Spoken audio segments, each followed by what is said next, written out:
Hello wonderful people! Magandang umaga! Samahan nyo kaming libutin ng BC for 7 days para sa aming honeymoon. So kami nga ni Seth ay nagpakasal noong May 31, 2025. 7 days pala itong aming honeymoon at sa unang araw ay pumunta kami sa Cochrane, Alberta. Binisita namin ang tita ni Seth na si Auntie Sherry. Itong mga kabayong ito ay sa anak niya na si Shayla. Sobrang galingan niyang mga bayo. Isa nga rin si Shayla sa mga bridesmaid ko nung kasal ko. One day nga lang din yung stay namin sa kanila. Kinaumagahan nga ay maaga pa kaming umalis papuntang Banff, Alberta. At tingnan nyo naman yung mga view namin.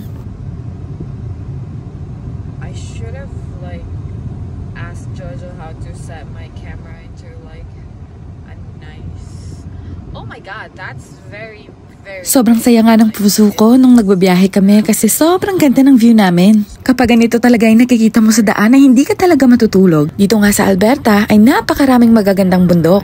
Isa ito sa mga dinadayo talaga ng turista dito sa Canada. Ang una pala naming pupuntahan dyan ay Banff. Isa nga ito sa mga lugar na pinupuntahan talaga ng maraming tao. Hi kids, we're in the store and your dad wanted to buy something.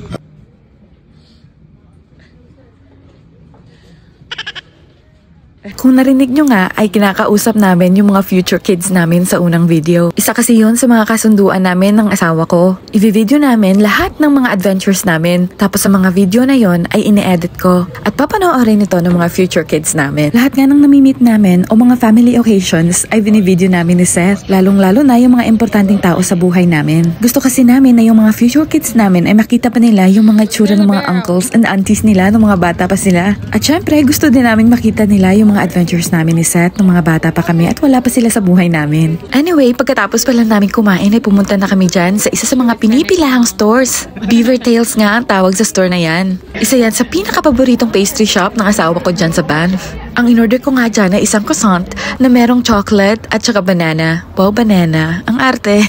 Sobrang ganda nga ng mga building dito. Dati, nakikita ko lang to sa mga travel vloggers. Pero ngayon nga ay dinala na tayo ni Lord dito. Nagliwaliw nga lang kami ni Seth dyan at nag-visit din kami ng iba't ibang mga shops. Ang dami ngang souvenir na pwede mong bilhin dito, pero napakamahal din. After nga naming maglakad-lakad, ay pumunta na kami dito sa park. It's beautiful. But not as beautiful as this woman. Oh my gosh. So I know. cheesy. I know I'm cheesy. Pagkatapos nga ng kakornihan ng asawa ko ay umalis na din kami. Ang next stop namin ay sa Radium na. Nandun nga yung hotel namin. Mga 1 hour nga din yung biyahe namin. Pero hindi ka talaga mababoard kasi tingnan nyo naman yung view.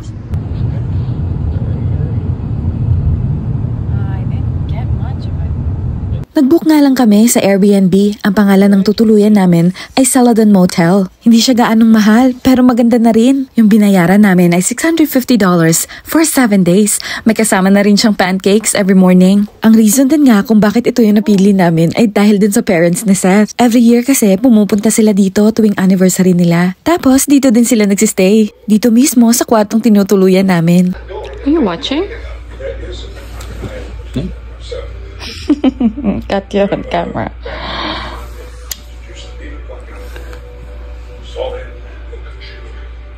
Nung unang araw nga namin ay nagpahinga lang kami. Sobrang sakit kasi ng likod ko, pati na rin yung mga tuhod ko dahil sa dysmenorrhea. Pero nung kinaumagahan nga ay praise the Lord, medyo maganda na rin yung pakiramdam ko. Ang unang pupuntahan nga namin dyan ay sa Fort Steele. Mahilig kasi ako sa mga museum. Pero nasayang nga yung 1 hour drive namin kasi pagdating namin doon ay close pala sila. Kaya naman naisipan na lang namin pumunta sa lake. Nung papunta pa nga lang kami sa Fort Steele, nakita namin na maraming tao na nagpa-park dito. Kaya nung pabalik kami ay dumaan nga kami dito para magpa-picture. Pero itong asawa ko nga ay anong mga kakornihan ng mga ginagawa.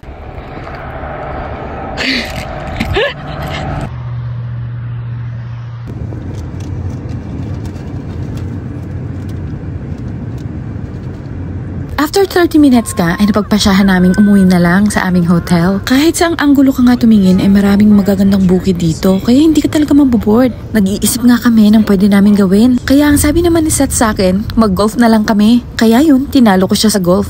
Charot. Okay, go!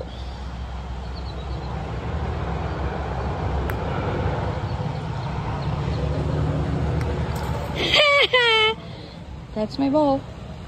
Mini golf pala itong nilaro namin. Malapit lang to sa hotel namin. Every year nga, kapag nag-a-anniversary yung parents niya at nandito sila, dito din sila naglalaro ng papa niya. Medyo iniinis ko nga si Seth dyan pag hindi niya napapasok yung bola.